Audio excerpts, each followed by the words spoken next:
Welcome back to The Deep Dive. Today we're cracking open a really foundational text, one that you could say provides the blueprint for a lot of modern political thinking, John Locke's two treatises of government. It really is foundational. And it's interesting because it's not just dry philosophy. It reads almost like a manual for justifying revolution, framed as support for the political situation in England back in 1689. Right, the Glorious Revolution context. Exactly. Locke says it himself in the preface. He wanted to establish the throne of our great restorer, our present King William. But just as importantly, maybe even more so, he wanted to justify to the world the people of England for, taking action against potential tyranny. That context is so critical, isn't it? He wasn't just sitting in an ivory tower. He was basically providing the philosophical firepower needed to dismantle the whole idea of the divine right of kings. Precisely. And that's really our mission here today, to unpack how he completely flipped the script on where political power comes from. He argues, quite radically for the time, that the only source of lawful government is the consent of the people. That's the big shift, moving authority away from God or birthright and grounding it in the individual. Yeah, because Locke saw the alternative pretty clearly. If government doesn't come from consent, where does it come from? He says it can only be the product of force and violence, where the strongest carries it. Which just leads to chaos, right? Perpetual disorder and mischief, as he puts it. So his whole project was about finding another original of political power, something stable, something rooted in reason and natural law, and ultimately in individual rights. And finding that new origin meant he first had to demolish the old one. The dominant theory at the time, championed by Sir Robert Filmer, was this idea that kings had absolute power passed down directly from Adam. Filmer's patriarchy, yeah. It argued that Adam was the first king, given absolute dominion by God, and that all subsequent monarchs were essentially his heirs. If you accept that, there's no room for individual liberty or consent, is there? Not at all. It locks everything down. So Locke, particularly in the often overlooked first treatise, really had to meticulously take apart Filmer's argument piece by piece before he could even start building his own case for government by consent. He had to clear the ground first. Okay, let's get into that demolition job. How did he actually refute this idea of divine hereditary power? He had specific arguments, didn't he? Oh, absolutely. He lays out four main points that, taken together, just completely undermine Filmer's position. First, he flatly denies the premise. Adam simply didn't have that kind of absolute authority, either from being a father or from any specific divine grant. Locke digs into scripture and basically says, look, the evidence just isn't there. So point one, the foundation is faulty. What's next? Second, he says, okay, let's pretend for a moment Adam did have this power. How exactly is it supposed to pass down to his heirs? There's no clear rule, no law of nature or divine command that specifies who inherits this absolute dominion among all of Adam's descendants. That immediately throws succession into chaos, doesn't it? If everyone's descended from Adam. Exactly. Who gets to be the king? And third, linked to that, even if there was some theoretical right of inheritance, Locke points out the sheer practical impossibility. There's no law of nature nor positive law of God that definitively identifies the correct heir. Think about history. It's full of disputed successions. Right. The line of descent gets messy very quickly. Very messy. And that leads to his fourth point, which is kind of the historical knockout blow. He argues that even if a true line of descent from Adam did exist and did confer authority, the knowledge of who the rightful heir is today is utterly lost. So nobody ruling now could possibly prove they're the legitimate heir of Adam. Precisely. The chain is broken, irretrievably lost to history. So if rulers can't trace their authority back to Adam, Locke argues, then they must either be ruling by sheer force or there has to be another legitimate source of political power. He essentially makes divine right historically irrelevant. Wow. That's a really systematic takedown. Okay, so he's cleared the decks. Divine right is out. Where does he start building his own theory? That takes us to the state of nature, right? Yes, the state of nature. This is Locke's hypothetical starting point for humanity before any government exists. It's the condition where all people are naturally in. And importantly, it's very different from how someone like Hobbes saw it. Hobbes saw it as nasty, brutish, and short a war of all against all. Locke's version is different. Quite different, at least initially. For Locke, the state of nature isn't inherently a state of war. It's governed by reason and natural law. He defines it by two key characteristics. Okay, what are they? First, perfect freedom. This means individuals have the complete liberty to order their actions and dispose of their possessions and persons as they think fit within the bounds of the law of nature. Nobody else can tell you what to do as long as you're following natural law. Freedom, but with a limit, the law of nature. And the second characteristic? Perfect equality. This is crucial. Locke insists that in this state, all the power and jurisdiction is reciprocal, no one having more than another. Why? Because we're all creatures of the same species and rank, promiscuously born to all the same advantages of nature. Nature hasn't designated anyone as ruler over anyone else. So, baseline, we're all free, we're all equal, but you mentioned that freedom is limited by the law of nature. Locke is very clear, it's a seat of liberty, not license. How does that law work without a government? That's the key. The law of nature, for Locke, is reason. And reason teaches everyone a fundamental principle. Because we're all equal and independent, no one ought to harm another in his life, health, liberty, or possessions. These are the core natural rights inherent in our existence. Life, health, liberty, possessions. Where does this obligation not to harm others come from if we're all fundamentally free? Is there a deeper source? There is. And it's a theological one, which is really important for understanding the limits Locke later places on government. He argues we don't ultimately own ourselves in an absolute sense. We are the workmanship of one omnipotent, infinitely wise maker. God's creation. Yes, we are his property, put on earth, according to his plan, made to last during his not one another's pleasure. So our right to life, for instance, isn't just something we claim. It's rooted in our status as God's creation. We have a duty to preserve ourselves. And because we're all equally God's property, we have a corresponding duty to preserve the rest of mankind as much as we can, especially when our own preservation isn't directly threatened. This mutual obligation, grounded in our shared creation, is what provides the moral framework that prevents the state of nature from immediately descending into chaos. It dictates restraint. Okay, so there's a moral law, the law of nature, based on reason and divine creation. But laws need enforcement. If there's no police, no courts, who enforces this law of nature? This is where things get tricky, and maybe a bit closer to Hobbes, though Locke tries to contain it. He talks about the executive power of natural law. In the state of nature, the power to execute that law, to judge violations and punish offenders, is put into every man's hands. Every man's hands. So everyone is their own judge and jury. And executioner, yes. Every individual has the right to punish those who transgress the law of nature, not just to get compensation or reparation for themselves, but also for restraint to deter the offender and others, and thus preserve mankind in general. Okay, now that sounds like a recipe for disaster. If everyone can punish everyone else based on their own judgment, isn't that going to lead straight to conflict and bias? How does Locke stop it from becoming a free-for-all? He insists that this power isn't arbitrary. It must be guided by calm reason and conscience. Punishment shouldn't come from passionate heats or boundless extravagancy, but should be proportionate to the transgression, aiming only at reparation and restraint. So you can't just go overboard in revenge. No, that would violate the law of nature itself. The punishment has to fit the crime, serve the purpose of preserving the community. For example, minor theft might warrant seizing goods in return, but murder, because the murderer has essentially declared war on all humanity by violating the fundamental law, justifies the taking of the murderer's life. The person punishing acts as a rational enforcer of the law, not just someone seeking personal vengeance. That's the ideal, yes. And Locke provides a really clever argument to show this power is inherent and pre-political. He asks, how can a magistrate in England punish a foreigner, an alien, who commits a crime there? That's a good question. The foreigner isn't subject to English laws by consent. Exactly.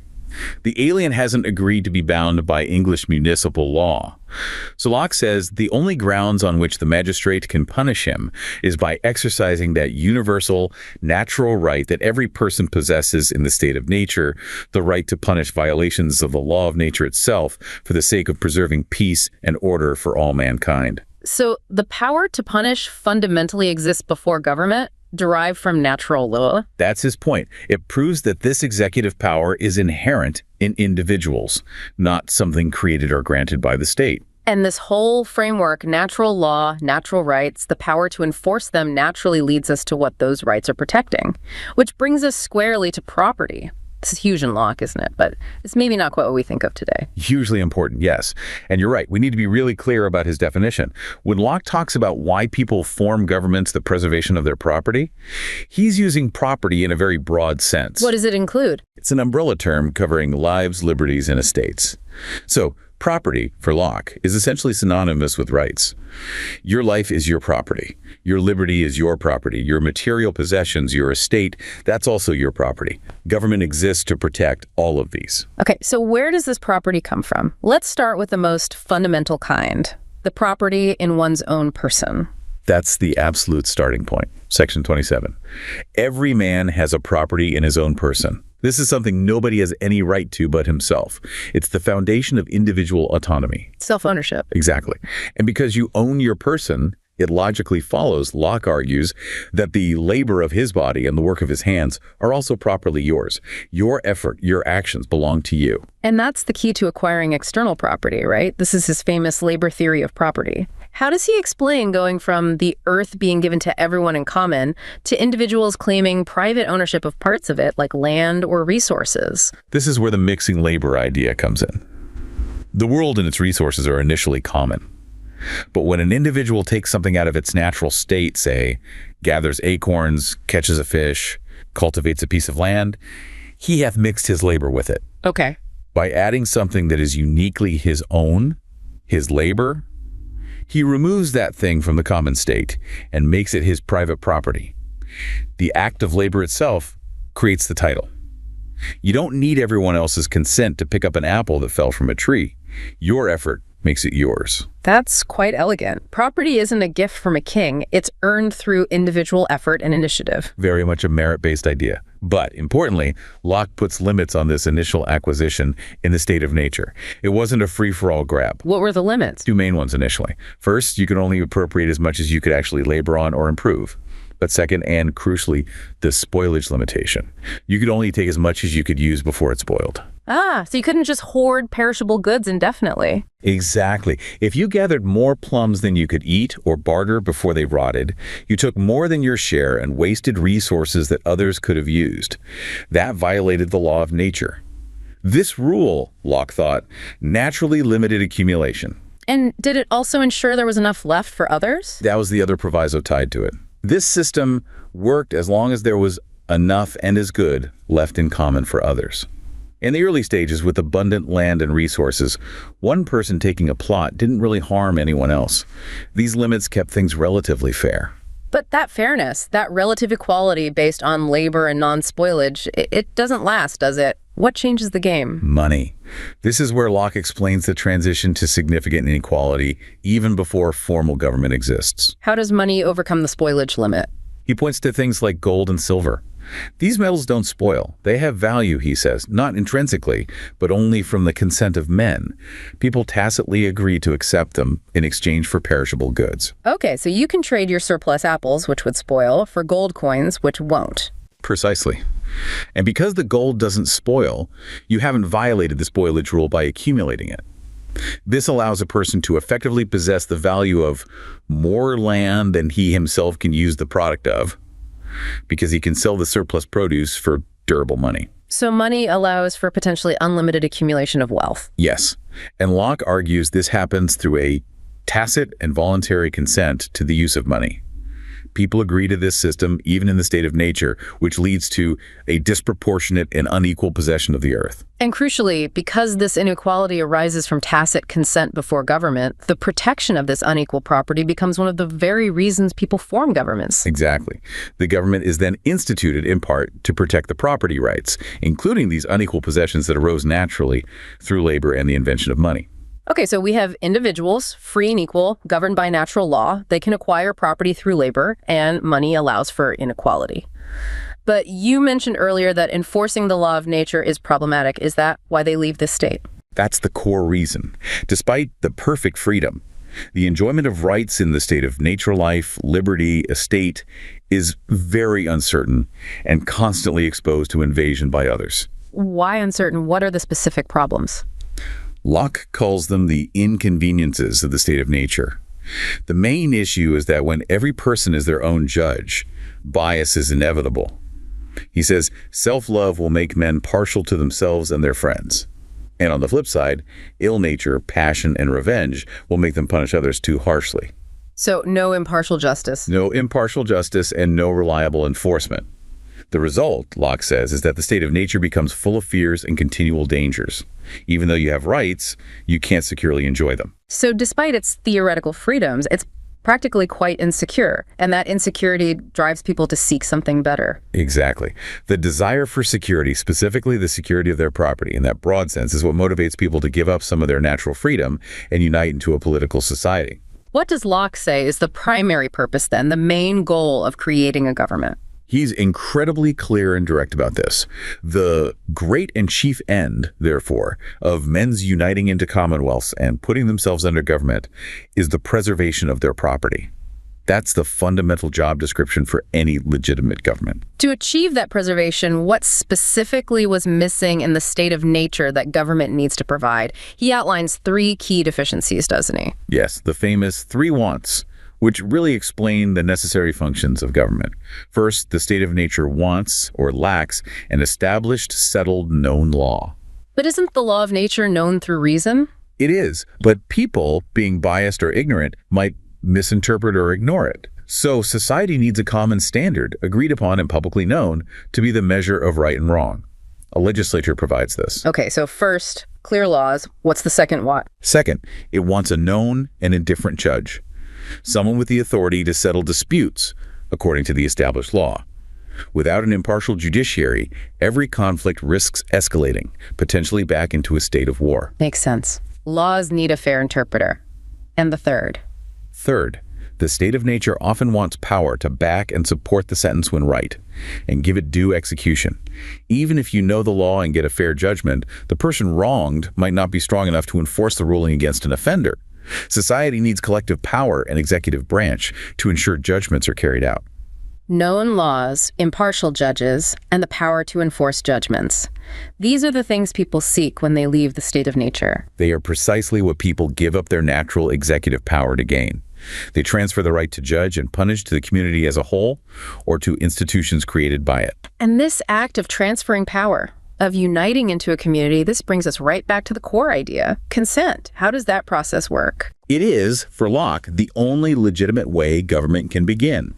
He states unequivocally, men being, as has been said, by nature, all free, equal, and independent, no one can be put out of this estate and subjected to the political power of another without his own consent. So it has to be a voluntary choice. Absolutely.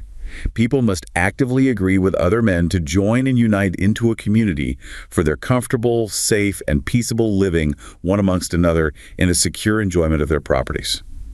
This agreement, this consent of free individuals, is the only thing that creates a body politic. No divine right, no conquest unless it dissolves society itself, no inheritance of subjection, only consent makes government lawful. That's the radical core of it. The beginning of politics society depends upon the consent of the individuals to join into and make one society. But what about people born into an existing society? Did Locke think they automatically consented? Or that they were bound by their parents' consent? That seems like a potential loophole. That's a classic objection, and Locke addresses it directly. He rejects the idea that children are automatically subjects just because their parents were. He argues that every person, when they reach the age of discretion, is naturally as free as their father or anyone else was. So freedom isn't lost by birth? No. A father might attach conditions to inheriting his property, like, if you want my land, you have to accept the government of this country. But the father cannot give away the child's personal liberty or inherent natural freedom. The son or daughter must consent for themselves, explicitly or tacitly, to become a member of that society. Tacit consent being things like enjoying the protections and benefits of living under that government's laws. Yes, things like owning land or simply residing within the territory for an extended period could be seen as tacit consent. But the principle remains. Legitimacy flows from the individual's consent, whether given explicitly at the founding or tacitly later on. Okay, so a group of free individuals consent to form a society. How does this new body politic make decisions? Does everyone have to agree on everything? That seems impractical. It would be completely impractical.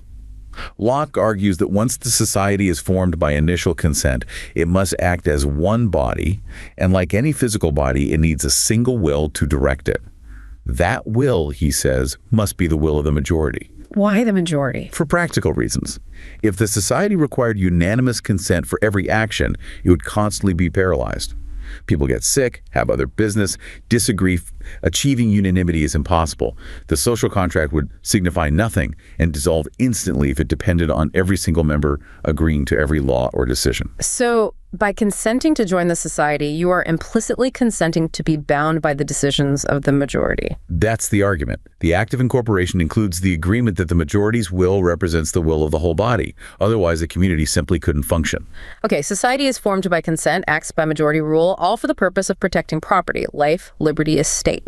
Now, the power they've handed over to this government, it's not unlimited, is it? Absolutely not. This is crucial, because the power originates from individuals who only had limited power themselves, constrained by the law of nature. The government they create cannot possess unlimited or arbitrary power. The power is delegated, not surrendered. And Locke uses the concept of a trust, right? A fiduciary relationship. Exactly. Political power is a fiduciary trust. The people entrust power to the government for specific purposes, primarily the preservation of property and the public good. The government acts as a trustee, and the people are the ultimate beneficiaries and holders of the power. What's the scope of that power? How does Locke define political power itself? He defines it quite specifically early on as the right of making laws with penalties of death, and consequently all less penalties, for the regulating and preserving of property and of employing the force of the community in the execution of such laws and in the defense of the Commonwealth from foreign injury. And all this only for the public good. So making laws, enforcing laws, defense, but only for the public good and property preservation. That only for the public good is the constant refrain, the ultimate condition of the trust. Within this government structure, Locke identifies the legislative power as supreme, but even its supremacy is conditional, right? Yes, the legislative is the supreme power in the Commonwealth. It's sacred and unalterable in the hands where the community has placed it. However, its power is not absolute. It's derived from the people and bound by the terms of the original trust and the law of nature. And he lays out very specific limits on what even the supreme legislative power can legitimately do. I think there are 4 main bounds. That's right. 4 clear limitations that flow directly from the idea that government is a trust for preserving rights. The first is perhaps the most fundamental. The legislative cannot rule by arbitrary decree. It cannot possess absolutely arbitrary power over the lives and fortunes of the people. Why? Because nobody in the state of nature had arbitrary power over their own life or the life of another, due to the law of nature and being God's property. Therefore, they couldn't transfer such power to the government. The government's power is limited to what's necessary for the public good and preservation, nothing more. Arbitrary rule is illegitimate by definition. Makes sense. You can't give away a power you never had. What's the second limit? The second bound is that the legislative must govern by promulgated standing laws. It can't rule by extemporary decrees or hidden rules. The laws must be fixed, known, and applied equally to everyone through known authorized judges. Why is that so important? It ensures predictability and fairness, guarding against the arbitrary will of the ruler. If laws can change moment by moment or apply differently to different people, then people's property, life, liberty, estate, is just as insecure as it was in the state of nature. Fixed laws provide stability and protect against tyranny. Okay, no arbitrary power, rule by established laws. The third limit seems to go right to the heart of why people entered society in the first place. Absolutely. The third bound is that the supreme power cannot take property without consent. Locke states it plainly. The legislative cannot take from any man any part of his property without his own consent. If it could, the whole purpose of government property preservation would be undermined. People would have no real security in their possessions. How does this apply to taxation? Because governments obviously need funds. Locke acknowledges that. He says government needs support, and everyone who enjoys its protection should pay their share.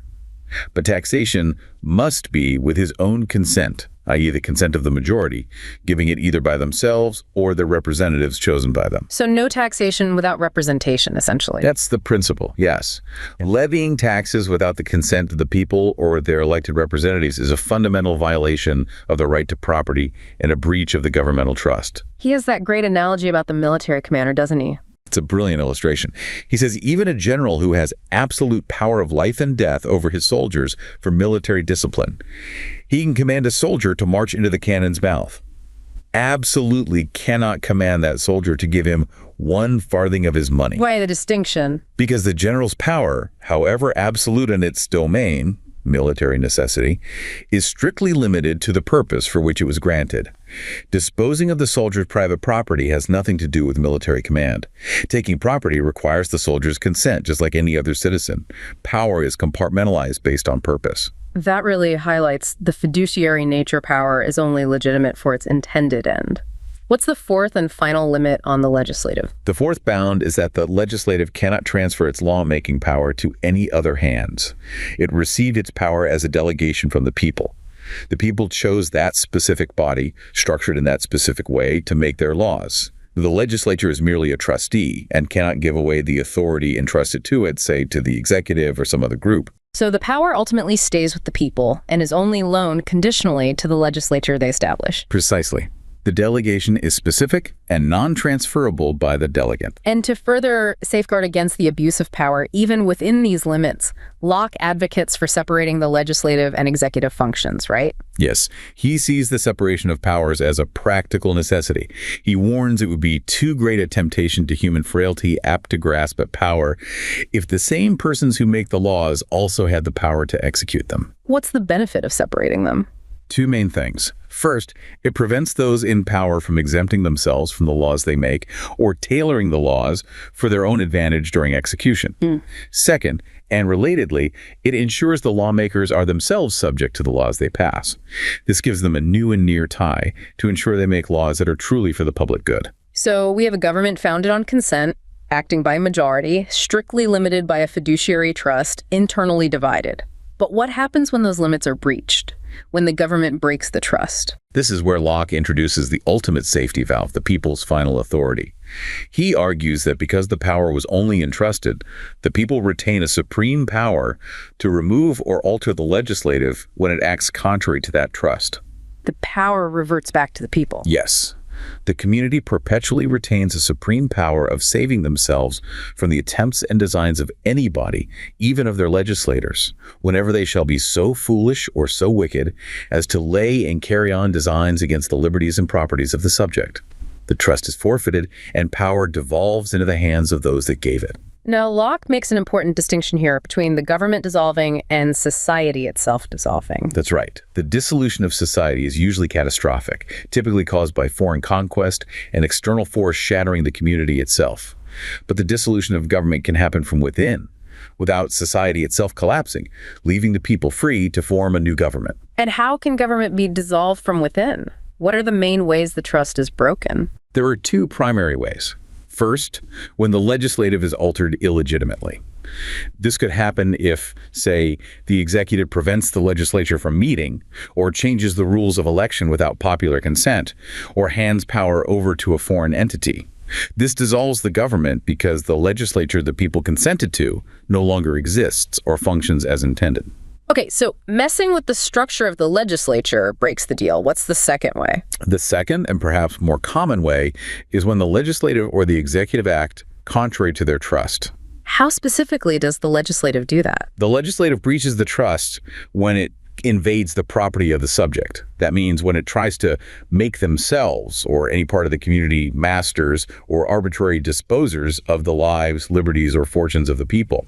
When they try to seize property or, as Locke puts it, reduce them to slavery under arbitrary power, they effectively declare war on the people. And how can the executive breach the trust? The executive, or prince, breaches the trust in several ways. By substituting his own arbitrary will for the established laws, by hindering the legislature from assembling or acting freely, or, very importantly, by using the state's force, money, or offices to corrupt the representatives and manipulate elections to serve his own ends, rather than the public good. Corrupting the means of consent itself. Yes, that's a fundamental betrayal of the system. When either branch acts this way, they violate the conditions of their power. And when rulers do these things, exercising power beyond right, what does Locke call that? He calls it tyranny. Tyranny isn't necessarily about the form of government, like monarchy, but about the exercise of power. It's the exercise of power beyond right. His famous line is, "Wherever law ends, tyranny begins." So a king, a president, even a legislative body can be tyrannical if they exceed their legitimate authority. Absolutely. And when a ruler acts tyrannically, exceeding the power given by law, Locke argues they effectively cease in that to be a magistrate. They're acting without authority and may be opposed as any other man who by force invades the right of another. This brings us to the right to resist tyranny. This sounds revolutionary and potentially dangerous. Didn't critics worry this would lead to constant rebellion and anarchy? They certainly did, and Locke anticipates this objection head-on. He argues forcefully that recognizing a right to resist does not promote frequent rebellion. People, he says, are naturally conservative. They are more disposed to suffer than right themselves by resistance. So people won't just revolt over minor issues. No. They will put up with great mistakes, many wrong and inconvenient laws, and a lot of general mismanagement. Rebellion doesn't happen easily. What's the breaking point then? When is resistance justified? It's justified only when there's a long train of abuses, prevarications, and artifices all tending the same way, which make the tyrannical design visible to the people. It's not about isolated incidents, but a clear pattern of behavior that shows the government is systematically undermining their rights and aiming for arbitrary rule. Only then do people feel compelled to act. When that pattern becomes undeniable and the people feel their fundamental rights are threatened, and crucially, there's no recourse within the system, what's left? When there is no judge on earth to appeal to between the people and their rulers who are breaking the trust, Locke says the people have the ultimate remedy, the appeal to heaven. What does that mean, practically? It means resorting to force. Since there's no earthly authority to resolve the dispute, the people appeal to God, the ultimate judge, to determine the justice of their cause, which in practice means they fight to defend their rights, and the outcome of that conflict is seen as the judgment. It's the right to revolution as a last resort. And Locke turns the tables on who the real rebels are, doesn't he? Yes, this is a brilliant rhetorical move. He argues his doctrine is the best fence against rebellion because it puts rulers on notice. The true rebels, the rebellantes, are the rulers who break the trust and use force against the law. They are the ones who bring back the state of war into society and dissolve the legitimate government. So the people resisting tyranny are actually acting defensively to restore the rule of law against the rebels in power. Exactly. He argues it's absurd to say that people must passively accept tyranny for the sake of peace. What kind of peace is it, he asks, if it's just violence and rapine maintained for the benefit of robbers and oppressors? That's the peace of the wolf and the sheep. True peace requires justice and the rule of law, which sometimes must be defended. This whole architecture, starting with natural rights, building government on consent, limiting it strictly by trust, and reserving the right to resist, it's just. It fundamentally reshaped political thought. It really did. It provided the philosophical language and justification for limited constitutional government. Sovereignty starts with the individual. Government is an agent, not a master, and the people hold the ultimate power to ensure that agent stays within its bounds. You can see the direct lines to the American Declaration of Independence, can't you? Life, liberty, and the pursuit of happiness echoes Locke's lives, liberties, and estates. The idea that governments derive their just powers from the consent of the governed. Absolutely. And the assertion that whenever any form of government becomes destructive of these ends, it is the right of the people to alter or to abolish it. That's pure Locke. The foundation is that liberty is natural, government is conditional, and sovereignty ultimately rests with the people. It all circles back to that core idea. People consent to government for security, but they don't surrender their fundamental rights in the process. They delegate power, they don't abdicate rights. And if the delegate abuses that power, the people can revoke it. So, thinking about the relevance today, Locke raises this interesting point near the end. He says that when rulers act arbitrarily, when they place themselves above the law and people have no recourse, the people are apt to think themselves in the state of nature in respect of him whom they find to be so. Yes, if the ruler isn't bound by the law, then the social contract with that ruler is effectively broken. The relationship reverts to a pre-political one, potentially a state of war. Which leads to a really potent final thought for us to consider. Locke's entire system for escaping the fears and continual dangers of the state of nature depends on having an established, settled, known law and a known and indifferent judge. The impartial arbiter is key. Right. So what happens in a society today if significant parts of the population come to believe that the institutions meant to provide that indifferent judgment, the courts, the legislative process, the executive enforcement, are not indifferent? If they see them as systematically biased, corrupt, or merely serving the arbitrary will of those in power? If people feel they have no neutral ground, no fair hearing, no real judge on earth, does that feeling, rightly or wrongly, begin to dissolve the perceived legitimacy of the government in their eyes? Does the relationship for them start to feel like it's reverting back towards that state of nature, or even a state of war with those they see as acting outside the law? How stable can a consent-based government be if the promise of an indifferent judge feels broken? that's a deeply unsettling question, and it shows just how much Locke's concerns about trust, legitimacy, and the rule of law still resonate today. Indeed. A lot to chew on there. Well, that's about all the time we have. You've been listening to the deep dive from Wake Up and Smell the Freedom, where ideas percolate. Thanks for joining us as we continue to explore the ideas that shaped liberty and continue to shape us today. Remember, the pursuit of liberty begins with understanding, and understanding begins with asking the right questions. Until next time. Bye-bye.